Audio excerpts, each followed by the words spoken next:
Welcome to the Successful Nonprofits Podcast. I'm your host, Dolph Goldenberg, and friends. Here's a question for you. Do you ever wish that your organization could go full tilt on issue advocacy for an issue that's really important to your mission and your organization? If you do, my conversation with Adam Snipes is going to definitely be one you want to hear. We are going to be talking about whether or not your 501c3 needs a C4. Adam Snipes has 2 decades of experience in government affairs and advocacy organizing. Adam is known for crafting persuasive strategies to shift public narratives around controversial issues. As an adaptive and flexible national leader, Adam has extensive experience working through tough campaigns in the South and across the Great Plains. Adam's experience includes serving as a national advocacy director, regional campaign manager, deputy chief of staff, and more. I'll also share with you that he volunteers on the boards of the National Center for Transgender Equality. I believe we'll be joining the Board of Advocates for Trans Equality as well as it merges with Transgender Legal Defense and Education Fund, serves on the board of the Oklahoma City County Health Department, and the Partners in Public Health Foundation. His work has been published in the American Political Science Review and Time magazine. Adam enjoys spending time with his daughter, mountain biking, and watching Oklahoma City Thunder games, which, friends, I have to admit, I don't even know what sport that is, but that's pretty typical for me. Adam, I see you're laughing at me, and that's okay. It's okay to laugh. Welcome to the podcast. Thank you for having me, Dolph. I'm excited for our conversation today. So before we talk about what I'm hoping we're actually going to talk about, what sport is the Thunders? It's the National Basketball Association. So last night was the first, now I'll bore you to death, was the first game in the playoffs. They're in their final tournament to determine who the national champion is. The Oklahoma City Thunder is known for being the youngest team in the NBA, and we are number 1 in the Western Conference. And our team of newcomers is upsetting some of the long timers. So really exciting team to watch, and good to see the rebuild paying off this year. That's awesome. So it sounds like the Thunders moved forward after last night's game. Yes, yeah. We had a success. It's a series, so we'll play the Pelicans. And then hopefully move on after we are successful in our series against them.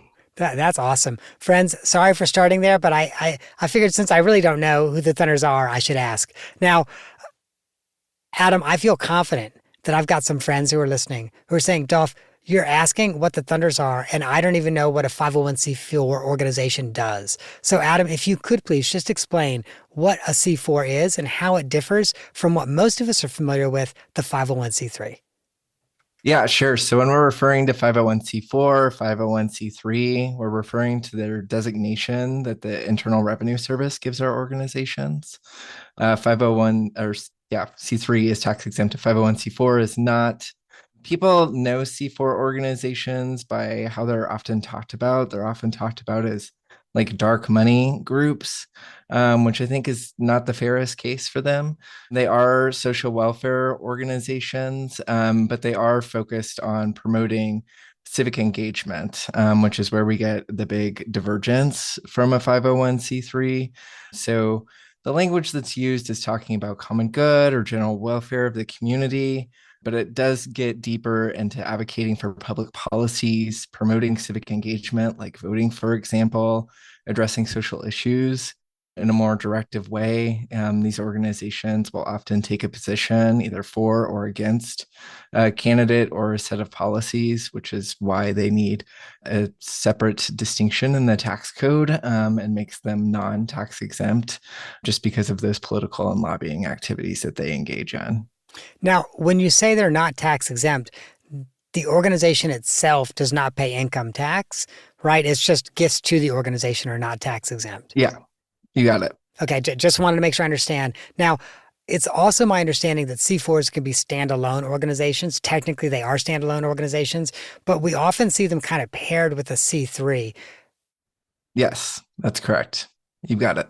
And so can you provide some examples of how C3 nonprofits successfully use a C4?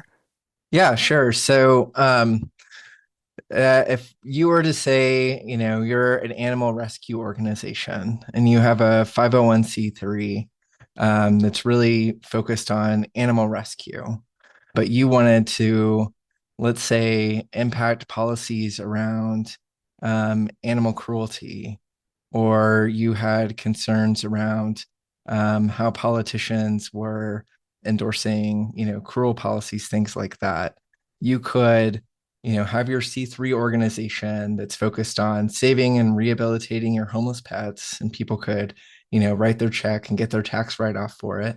But then you could also have a 501(c)(4) entity that says, hey, go vote against this person because they have a really bad stance on these animal cruelty policies that we're seeing need to be moved in the state legislature. So that's why you would have a distinction, but they can be siblings in mission, for example. But C3s can do some amount of issue advocacy, right?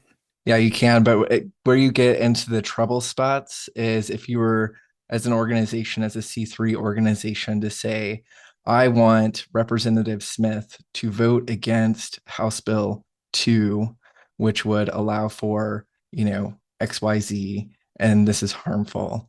When we get into 501(c)(3)s and the amount of lobbying activity you can do, this is where I quickly get into the I'm not your attorney and I'm not your CPA and I'm not licensed in your state. And you need to talk to people about where those bright lines are, because they do vary from state to state, and we're also talking about federal tax law. So it's really when you start engaging in those direct advocacy efforts, when the organization starts making clear calls to action related to legislation or voting for or against a candidate, that we see, the best use of C4s. And then, there's also ballot measures. So when citizens take issues directly to the ballot to vote up or down on, typically those are considered 501(c)(4) activities because you're communicating to the public, and the public are all considered the electors. So that a 501(c)(4) would be a more appropriate vehicle at that point. And what are some of the words of wisdom or advice that you would give to C3 leaders who are considering starting a C4 to really advance those issue advocacy efforts?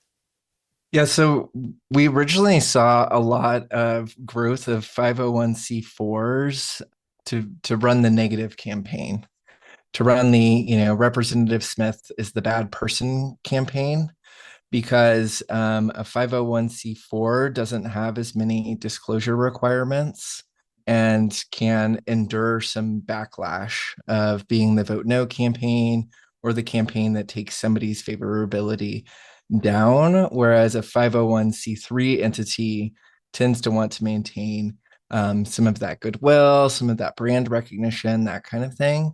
So that's when we saw the rapid increase in 501(c)(4) activities was actually to decrease favorability of certain politicians, and then other folks could communicate about who to vote for instead. Um, so so those are just some initial thoughts on how 501(c)(3)s have entered the spaces. The way that I've heard it said is using a 501(c)(4) to punish the wicked, punish, right?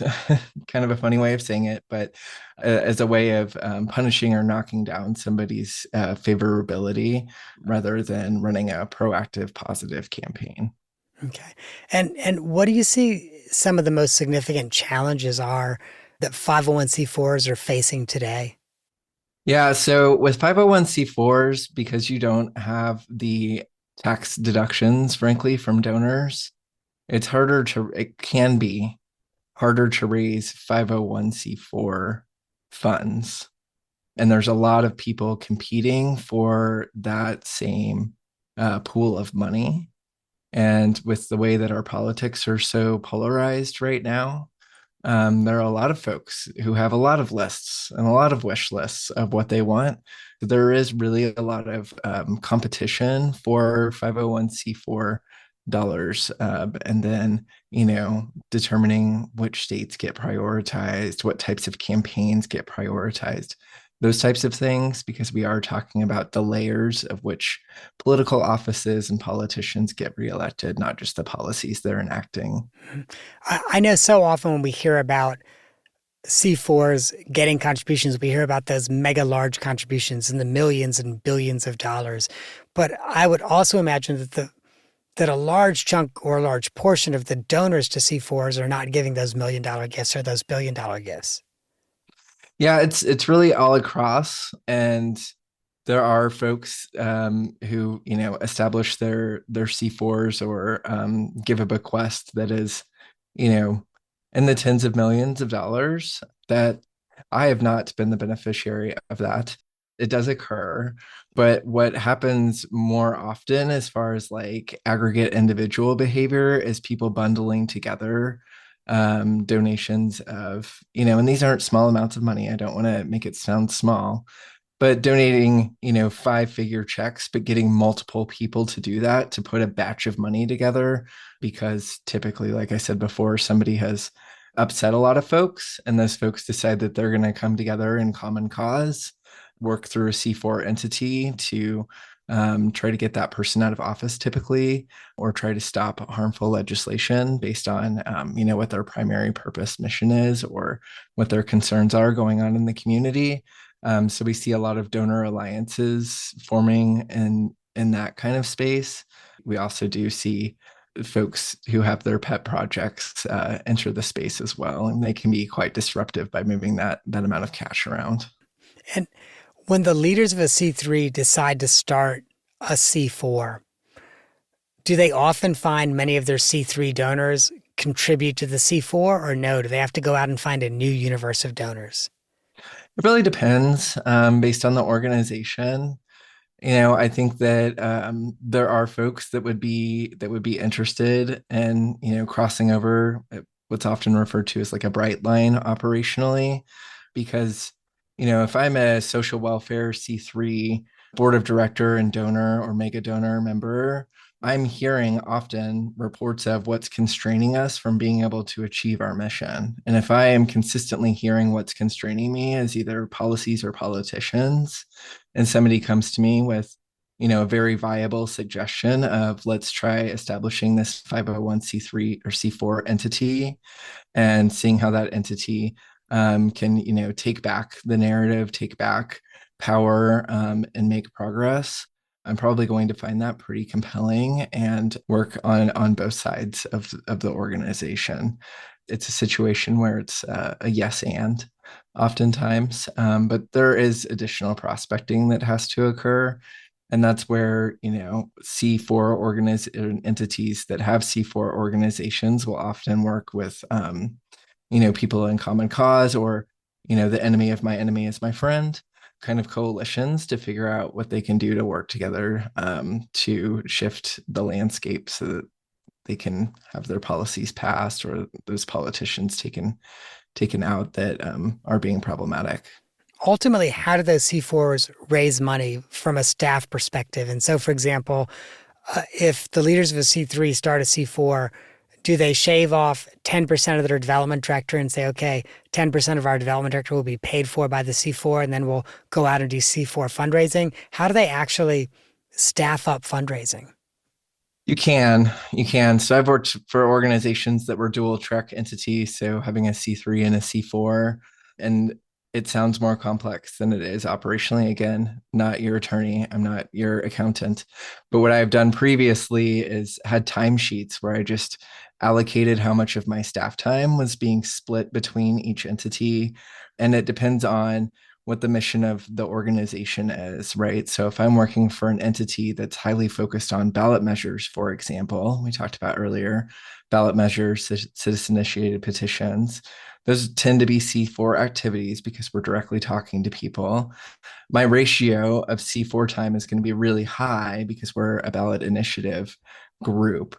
Whereas if I'm at a traditional, C3 nonprofit, and maybe we get involved in campaigns and elections every 4 years when there's a federal race coming up, my splits are probably going to look different. So this is where it's really important that the executive team of each organization is clear, and often they're the same, and that the boards are clear about what their expectations are on the split between what the mission time is spent on each side. And to your point earlier, 501c3s do have some flexibility in the type of activities that they can engage in. So really trying to get to the point where we're maximizing every part of the tax code where we can on staff times, a really good way to ensure that we're using our limited resources, our limited time, our limited talent in the most effective ways possible. So this also makes me wonder, every time I've seen a C4 board that is dual, I think you call it dual track. So also a C3, the two boards are different. They're not the exact same. And Mhm. Adam, let me say, you and I are on the same page. We're not doing legal, tax, or accounting advice. There's going to be a disclaimer at the end as well. So I also get Right. that, we're not providing anyone with legal guidance here. But can you talk about why those two boards are not the same? Yeah, what will often happen is what my experience has been is the 501c3 board is bigger because that provides more entryway. Some people's employers don't like their employees being on 501c4 entity boards because it creates political liabilities for them. And then, so you've got your big 501c3 board, and then maybe a subset of your 501c3 members are also 501c4 board members. So what that practically means is, like, if I'm the executive director of both entities, that I'm having my C3 board meeting, and then we might say, okay, the C3 board meeting is now adjourning so that the C3 board members can see themselves out. And then two or three or four C4 members stay back and conduct the business of what needs to happen for the C4 entity, which generally is as basic as candidate endorsements, policy endorsements, and those types of things, maybe some decisions about where some money gets spent, things like that. Overall, we're still all on the same page of, like, what is the mission and vision that we're trying to achieve. So like if we were doing, the animal rescue we were talking about earlier, we might have 12 board members that are on the C3 board. And we're all, talking about pause for a cause and all of the things that are super important to us. And then we're like, okay, now we need to have a conversation about, the state legislature and who we're endorsing. So we're going to go ahead and wrap up this meeting. We're going to move to adjourn, and then a few folks will stick around and talk about that legislative agenda in the C4 meeting, so that the meeting notes and all of that are kept separately. They're separate books. They're separate bank accounts. None of that stuff should ever get commingled because it puts at risk the tax status of both entities. So it puts at risk the C3 and the C4. So it's really important that those stay separate. How do you see the role of C4 organizations evolving over the next 3 to 5 years? Well, because it has been challenging for organizations to raise money, I think that it's more and more common to see organizations that are very close to social welfare organizations, common cause, that type of thing, to actually establish a C4 facing first.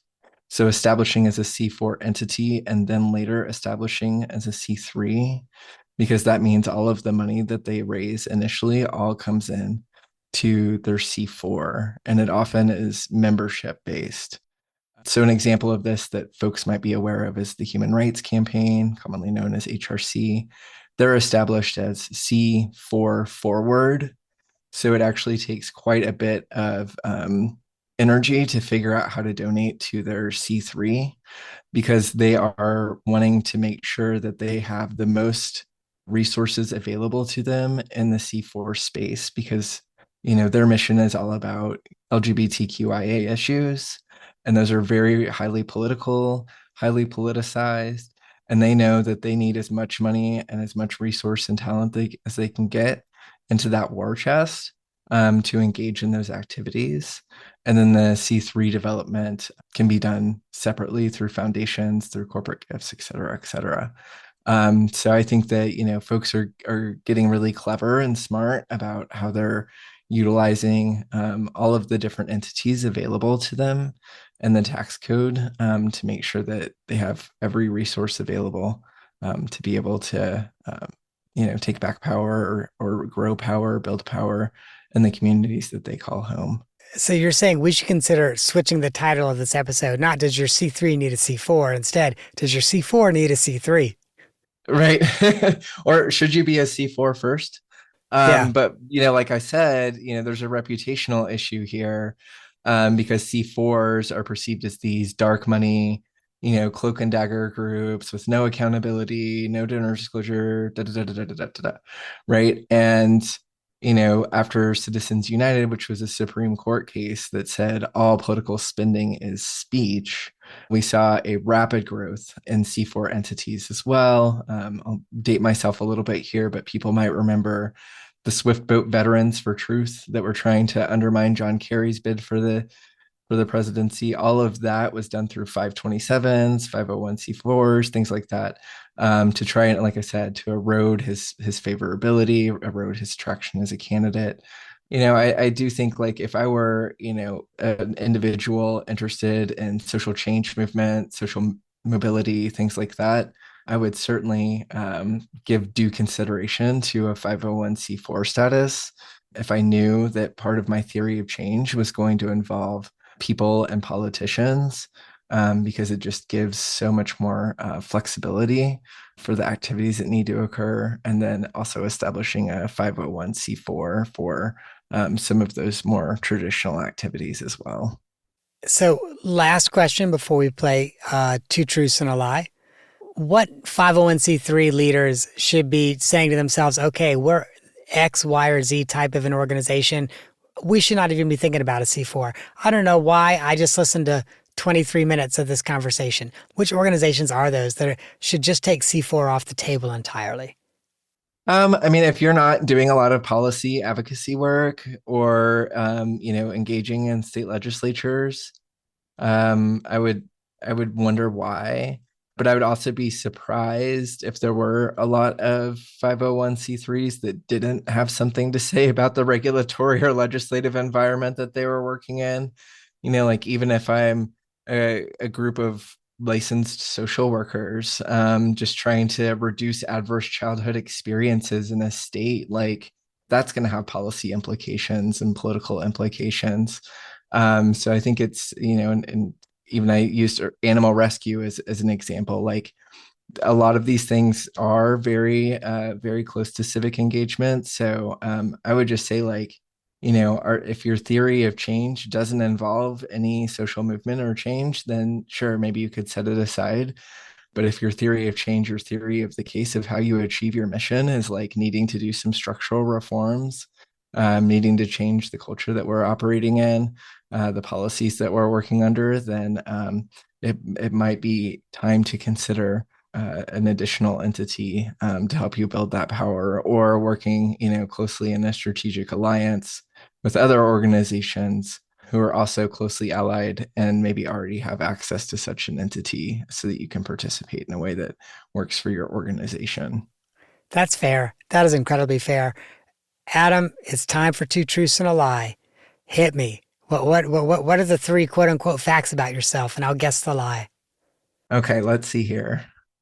Let's do I've gone skydiving. I have won an Emmy and I am scuba certified. Okay, I know this means they're going to take away my LGBTQIA card. Emmys are which kind of an award again?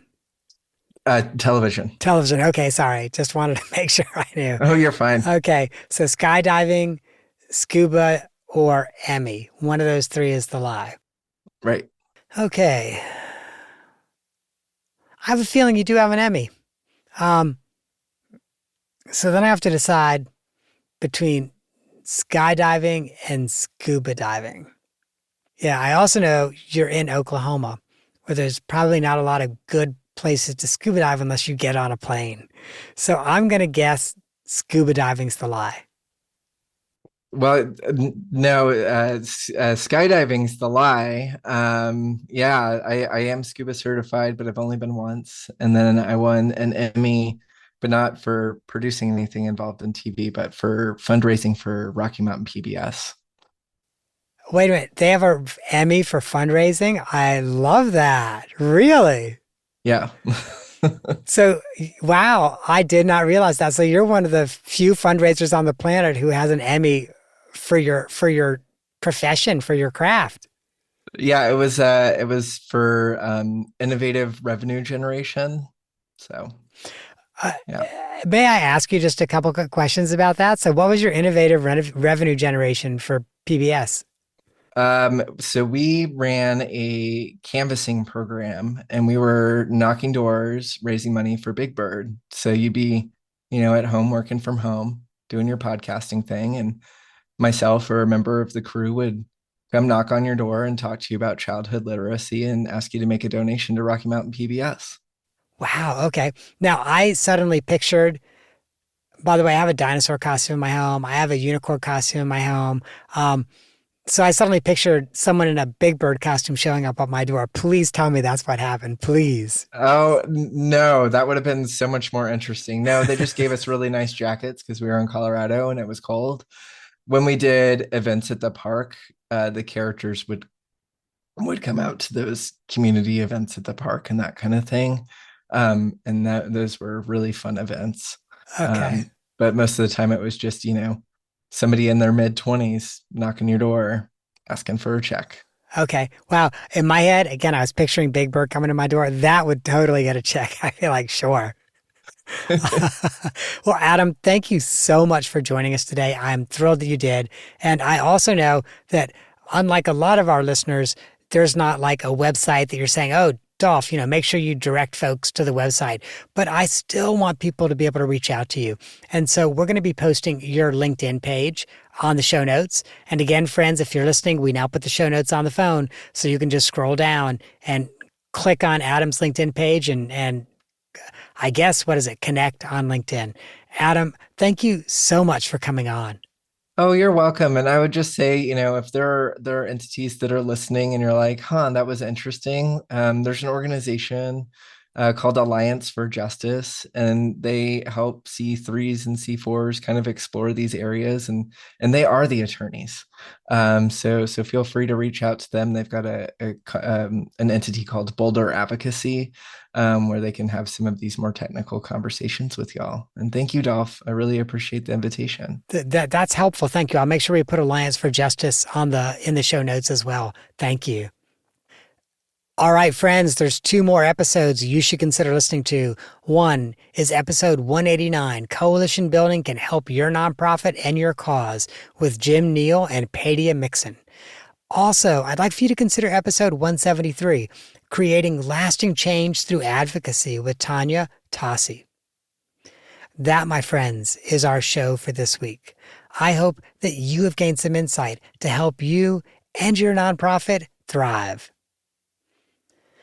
And now it is time for that disclaimer that I promised you earlier. The lawyers make me do this at the end of every one because it just does not change. I'm not an accountant nor an attorney, and neither I, our guest, or this podcast provide tax, legal, or accounting advice. Please, if that is what you need, find a licensed, qualified professional in your area and get the counsel you need.